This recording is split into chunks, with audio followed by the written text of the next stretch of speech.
જય શ્રી કૃષ્ણ। આજનો પ્રસંગ, એક વખત એક રાજા છે એ ગાઢ જંગલમાં ફરવા માટે જાય છે। આખો દિવસ રાજા એ ગાઢ જંગલમાં ફરે છે ત્યારે એને તીવ્ર ખૂબ જ તરસ લાગે છે। તરસને કારણે આ રાજા ખૂબ જ આકુળ વ્યાકુળ થઈ જાય છે। એને રસ્તામાં એક કઠિયારો મળે છે। કઠિયારા પાસેથી એ પાણી પીએ છે ત્યારે એને જે શરીરની અંદર આકુળ વ્યાકુળતા હતી એ શાંત થઈ જાય છે અને એ કઠિયારાને રાજા કહે છે કે આવતીકાલે તું મારા રાજમહેલમાં આવજે, હું તને ઇનામ આપવા ઈચ્છું છું। તો કઠિયારો તો ખૂબ જ ખુશ થઈ ગયો। બીજે દિવસે કઠિયારો રાજાના મહેલમાં જાય છે। રાજા કઠિયારાનું સ્વાગત કરે છે, આગતા સ્વાગતા કરે છે અને તે કઠિયારાને પોતાની સાથે લઈ જાય છે અને રાજા પાસે જે ચંદનનો બગીચો હોય છે, ચંદનના વૃક્ષનો એ બગીચો એ કઠિયારાને ભેટમાં આપે છે। હવે કઠિયારો તો આ ચંદનનો બગીચો રાજા પાસેથી ભેટમાં પ્રાપ્ત કરીને ખૂબ જ ખુશ થઈ ગયો। તેને વિચારવા લાગ્યો તે શું કામ કરતો હતો તો કે લાકડાને કાપી એના કોલસા બનાવી અને વેચીને જે કંઈ પૈસા પ્રાપ્ત થાય એમાંથી એ પોતાનું ગુજરાન ચલાવતો હતો।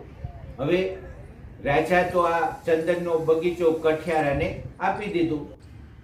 કેટલોક સમય વીતી ગયો પછી રાજાને એમ થાય છે કે લાવ, જે કઠિયારાને મેં ભેટમાં આ ચંદનનો બગીચો આપ્યો હતો તે મારા બગીચામાં ફરી લઉં અને કઠિયારો શું કરે છે એ પણ જાણી લઉં।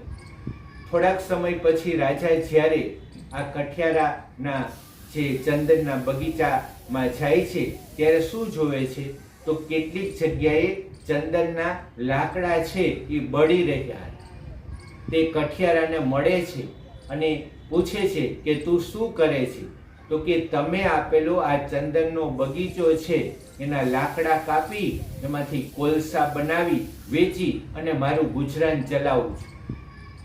અને તરત રાજા છે એ કઠિયારાના હાથમાં 2 મીટરની ચંદનની લાકડી જુએ છે અને કહે છે કે જા, મારો આદેશ છે કે આ ચંદનની લાકડી તું બજારમાં વેચીને આવ। કઠિયારો રાજાનો આદેશ પ્રાપ્ત કરીને પેલી લાકડી, ચંદનની લાકડી વેચવા બજારમાં જાય છે। લાકડીની વર્ષો પહેલાની ઘટના, લાકડીની એ સમયે 300 રૂપિયા કિંમત આવે છે।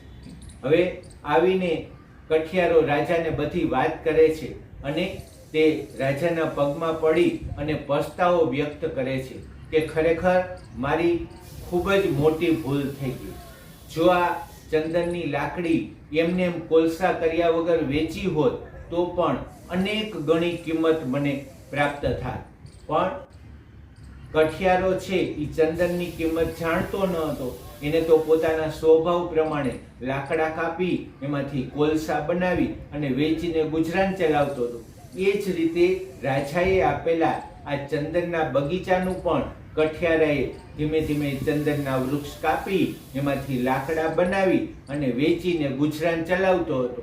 તો મિત્રો, આ વાત ઉપરથી આપણને એવો સંદેશ મળે છે કે આ શરીર છે એ ચંદનનો એક બગીચો છે। આ શરીર છે એ ચંદનનો એક બગીચો છે અને હું તમે જે શ્વાસ લઈ છીએ એ ચંદનના ઝાડવારૂપ શ્વાસ છે।